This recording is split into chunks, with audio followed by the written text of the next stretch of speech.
एक और ब्राह्मणों का जीवन संकट में है और तुम कह रहे हो विजय मिले। दाऊ भैया, इस युद्ध में हार जाने में, भाग जाने में ही हमारा भी कल्याण है, उन ब्राह्मणों का भी कल्याण है। भगवान श्यामचंद्र श्री कृष्ण भाग गए युद्ध भूमि छोड़कर। धन्य है द्वारकावासी जिन्होंने श्री भगवान को भगोड़ा कहकर नहीं बल्कि रण छोड़ राय कहकर के स्वागत किया, है ना। नहीं तो ऐसे भी लोग थे, वो तो भगोड़ा था, भाग गया युद्ध भूमि छोड़कर। लेकिन द्वारकावासियों ने क्या कहकर स्वागत किया? रण छोड़ राय भगवान की जय। श्री भगवान की हर भाव में प्रशंसा है।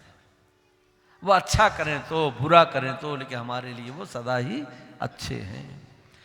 तो ऐसे श्री भगवान रण छोड़ राय बनकर युद्ध भूमि छोड़कर भागे, द्वारका में पहुंचे।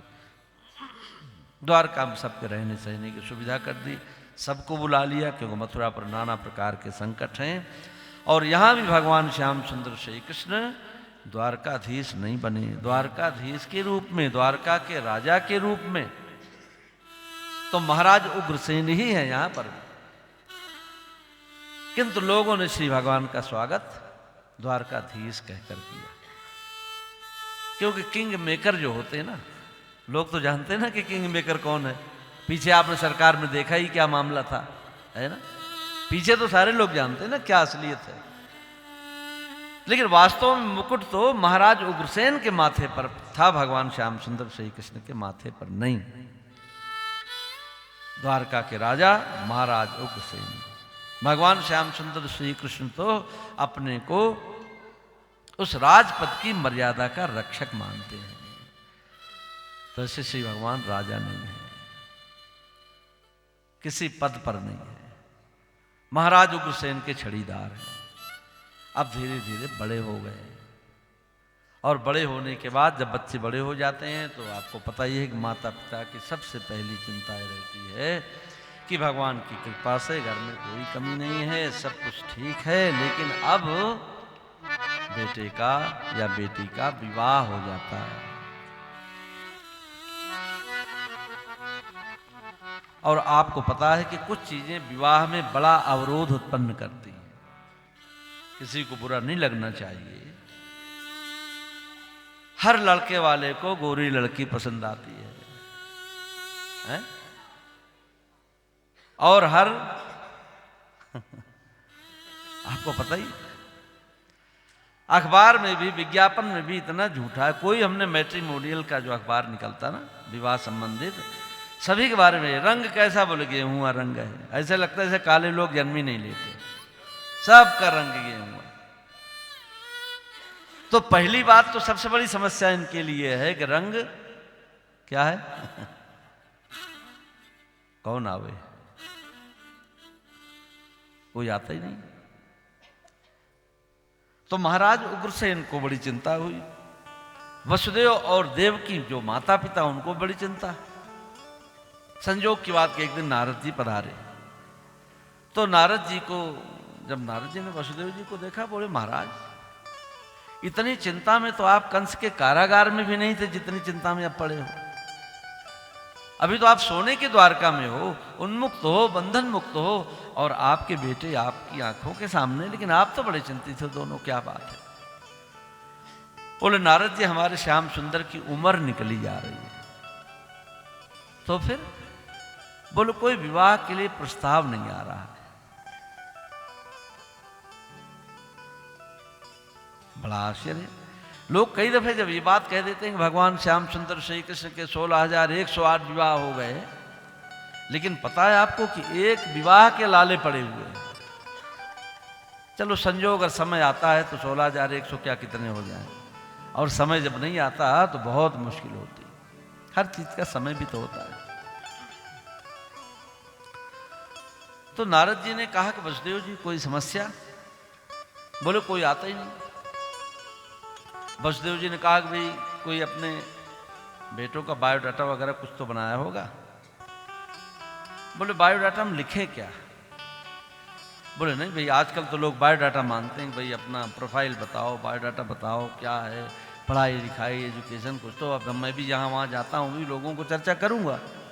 अब नारद जी तो त्रिलोकी में भ्रमण करते हैं, तो बायोडाटा में आपको पता ही, प्रोफाइल में सब लिखना पड़ता है। नाम क्या है, पिता का नाम क्या है, कुल परंपरा क्या है ना? काम धाम क्या है, कमाई कितनी है, पैकेज कितने का है, सब तो लिखना पड़ेगा ना। व्यापार बिजनेस कैसा है, क्या, सब लिखना पड़ेगा। लेकिन दुर्भाग्यवश कि भगवान श्याम सुंदर श्री कृष्ण का यदि कोई कॉलम लिखा जाए तो कोई निर्विवाद नहीं, सब में विवाद है। नाम में भी विवाद है, और कई नाम वाला आदमी जो होता है वो फ्रॉड माना जाता है। जिसके कई नाम हो, है ना, आपको पता, लोग पासपोर्ट बनवा लेते हैं नाम बदल बदल करके, कभी पकड़े जाते हैं, बोले बड़ा फ्रॉड आदमी था भाई, कई नाम। तो चलो कई बार लोग नाम बदल लेते, लेकिन ये तो इतने आगे पहुंच चुके हैं कि पिता भी दो हो गए। अब बताइए, है ना, ये तो इन दोनों पिताओं का आपसी कोई समझौता होगा जो मान लिया। आपस में लड़ाई नहीं की, दोनों मित्र थे। नहीं तो बाबानंद वसुदेव जी को कह सकते थे, महाराज क्या बात करते हो, पहले ही दिन है मैया यशोदा के अंक में मेरा बेटा मिला और कहते हो मेरा बेटा है। लेकिन मान गए बेचारे, कोई बात नहीं। तो दोनों पिता का नाम, और दो पिता का नाम अगर लिख दिया जाए तो सोचो लोग उसको क्या कहेंगे आज के समाज में, है? बड़ी गाली है ये। तो दो तो पिता हो गए, तो बोले कुल वंश परंपरा गोत्र, सबका एक ही गोत्र होता है ना। अभी तक ये विवाद है, अभी तक। कुछ लोग कहते हैं कि भगवान श्री कृष्ण तो यादव थे, हे यादव हे सखेती। कुछ लोग कहते हैं कि वो तो भाई वैश्य थे, क्योंकि गाय चराते थे, और गाय चराना किसका काम है? गाय की देखभाल करना, गाय की सेवा करना। कृषि गौरक्ष वाणिज्यम वैश्य कर्म स्वभाव, ये वैश्य का कार्य। कुछ लोग कहते यादव थे, कुछ लोग कहते यदुवंशी क्षत्रिय थे, क्षत्रिय लोग कहते वो क्षत्रिय थे। खैर इन बातों में क्या ज्यादा पढ़ना, लेकिन इतना तो सत्य है कि ये विवाद जब अभी है तो उस समय कितना बड़ा विवाद रहा होगा। कुल गोत्र की बात आई, लेकिन धीरे धीरे आज समय बदल गया है। अब लोग कहते हैं महाराज हमें तो बस अच्छा लड़का चाहिए, बस बाकी में कोई मतलब नहीं, है ना। तो अच्छा चाहिए, रंग रूप कैसा होना चाहिए, लोग यही तो अच्छे की परिभाषा बना के रखी लोगों ने। तो लिखना पड़ेगा। अब रंग कैसा, बोले काला, कोई परवाह नहीं करते लोग। क्यों? बोले इसलिए कि अगर वेल एजुकेटेड है तो कोई दिक्कत नहीं है। मैं लड़का पढ़ा लिखा तो है, बड़ा इंजीनियर है, बड़ा साइंटिस्ट है, तो बोले पढ़ाई लिखाई वाला कॉलम ना ही रखो तो अच्छा है। स्कूल गए क्या? जब तक वृंदावन में रहे तब तक तो मैया यशोदा का दूध पीते थे, और मैया ने चलते चलते दूध पिलाकर इनको विदा किया।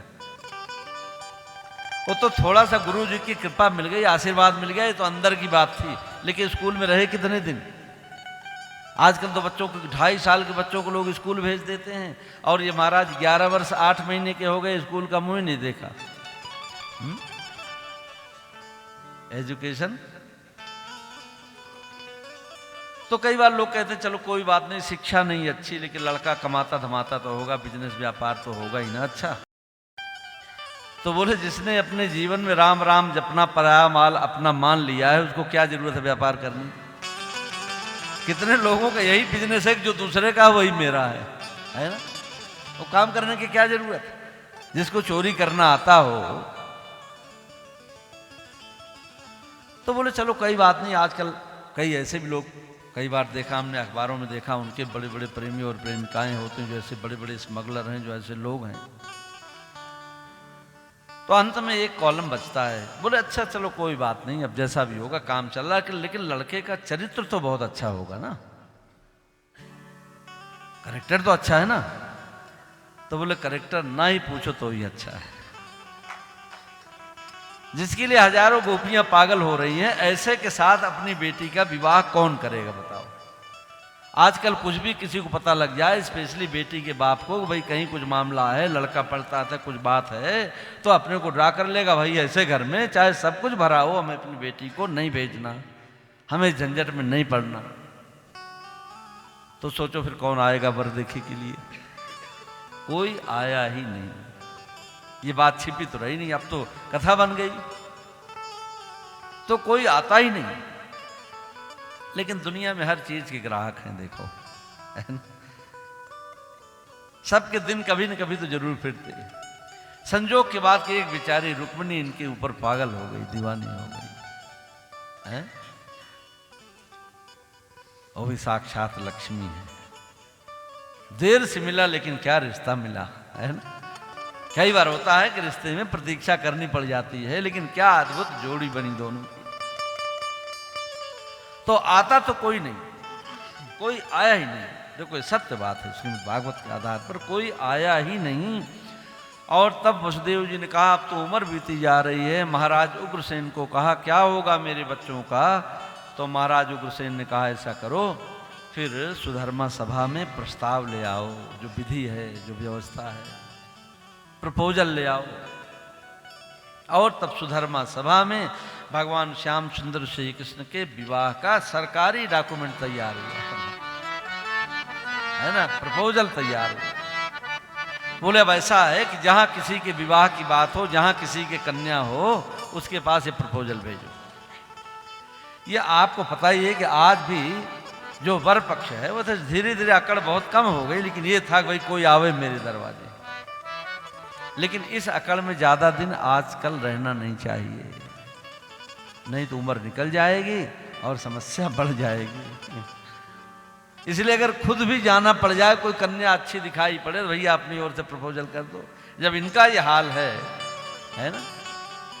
तो स्वयं सुधर्मा सभा की ओर से तैयार किया गया प्रपोजल। स्वयं पता लगाओ भाई कहाँ विवाह होने वाला है, कौन सी कन्या विवाह के योग्य है। और तब पता लगा कि विवाह के योग तो विदर्भ नरेश महाराज भीष्मक की कन्या रुक्मिणी है, जिसके विवाह की बातें चल रही हैं।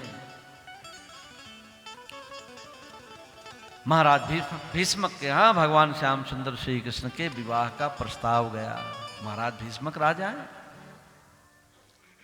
तो जब प्रस्ताव गया तो जैसा कि होता आजकल कितने सारे ईमेल आते हैं, लोग फटाफट एक क्लिक पर रिजेक्ट कर देते हैं। राजकीय प्रस्ताव आया। महाराज भीष्मक राजा हैं, राजा की बेटी हैं रुक्मिणी जी। जब प्रस्ताव आया तो बहुत जगह से प्रस्ताव आया हुआ, और रुक्मिणी जी का जो भाई है रुक्मी, महाराज भीष्मक तो बड़े भोले भाले हैं, बच्चों से पूछकर सारा काम करते हैं। तो रुक्मी ही इस बात का निर्णायक बन गया, और इसलिए भरी सभा में सभा बैठी हुई, चारों तरफ से रुक्मिणी जी के विवाह के प्रस्ताव आए हुए, सबके प्रस्ताव पढ़े जा रहे हैं। देखा जा रहा है कि भाई कौन धनी है, कौन गरीब है, किसमें क्या क्वालिटी है, कौन गोरा है, कौन लंबा है, सब चीज मिलाया जा रहा है, मैच मेकिंग हो रही है। और इसी प्रस्ताव के बीच में भगवान श्याम सुंदर श्री कृष्ण का प्रस्ताव आया। और जब प्रस्ताव आया तो रुक्मी ने प्रस्ताव देखा, बोले इस काले कलूटे चोर का ये साहस कि मेरी राजनंदिनी बहन रुक्मिणी के साथ विवाह के सपने देख रहा है। चोर कहीं का, सारे जीवन चोर चोर कर पेट पालता रहा, चोरी करके, जाने क्या क्या अपशब्द कहे होंगे। लेकिन ये सब कहने के बाद भरी सभा में रुक्मी ने भगवान श्याम सुंदर श्री कृष्ण का ये प्रस्ताव फाड़ कर कूड़े में फेंक दिया। भरी राजसभा में दूर दूर से आए हुए राजा सबके समक्ष भगवान श्याम सुंदर श्री कृष्ण का ही नहीं, स्वयं संपूर्ण द्वारका का ये अपमान था। और ऐसे में कोई भी व्यक्ति विवाह करना चाहेगा बहुत मुश्किल है। जहां इतना अपमान हो गया हो वह कौन जाएगा। रुक्मिणी जी को पता लगा, क्योंकि रुक्मिणी जी भगवान श्याम सुंदर श्री कृष्ण को चाहती है। यद्यपि इतने पर व्यक्ति अपने को खुद ड्रा कर लेता है कि ऐसे घर में क्या रिश्ता होगा जहां पर वर का इतना अपमान हो चुका हो, लेकिन रुक्मिणी जी ने ब्राह्मण देवता को कहा, ब्राह्मण देवता ने कहा, रुक्मिणी जी जहां इतना अपमान हुआ हो वहां कैसे जाऊं? बोले ब्राह्मण देवता, प्रश्न ये नहीं कि क्या हुआ क्या नहीं, एक बार मेरी आह उन तक पहुंचा दो, एक बार मेरी भावना उन तक पहुंचा दो, आगे जो होगा वो उन पर ही छोड़ दो। और तब रुक्मिणी जी ने भगवान श्याम सुंदर श्री कृष्ण को सिर्फ अपनी भावना की अभिव्यक्ति पत्रों के द्वारा भेजी। पत्र में लिखा, श्याम सुंदर, मैंने आपके अतिरिक्त कभी न तो किसी का ध्यान किया है, न किसी का नाम लिया है, और न कभी किसी को चाहा है। मेरी भावना, मेरी निष्ठा एकमात्र पति के रूप में आपके लिए है। मैं जानती हूं आपका इतना अपमान हुआ है यहां पर, मैं ये भी नहीं चाहती कि आप मुझे स्वीकार ही कर लो, लेकिन मेरी तो सिर्फ इतनी भावना है आपके चरणों में कि आपने यदि स्वीकार नहीं किया तो रुक्मिणी सिर्फ आपकी है और आपकी ही रहेगी, न इस जन्म में सही तो अगले जन्म में सही। यदि आप नहीं आए, आपने स्वीकार नहीं किया, तो मैं अपने प्राणों का विसर्जन कर दूंगी आपका ही ध्यान करती हुई, लेकिन मैं किसी दूसरे को अपने जीवन में कभी अपना नहीं सकती। यह अनन्यता, यह निष्ठा जब रुक्मिणी जी ने व्यक्त की, ब्राह्मण देवता को पत्र लेकर भेजा। भगवान श्याम सुंदर श्री कृष्ण जब पत्र देखा तो पत्र तो आंखों में बहे हुए आंसुओं से भीगा था। भावग्राही गोविंदा, रुक्मिणी जी की भावना को भगवान श्याम सुंदर श्री कृष्ण ने पत्र के माध्यम से देखा, पत्र के माध्यम से पढ़ लिया, और तब ब्राह्मण देवता को कहा, ब्राह्मण देवता जाओ, चिंता मत करो, मैं स्वयं उपस्थित हो जाऊंगा। ब्राह्मण देवता को विदा किया। कल का ही दिन स्वयंवर का दिन है, विवाह का दिन है।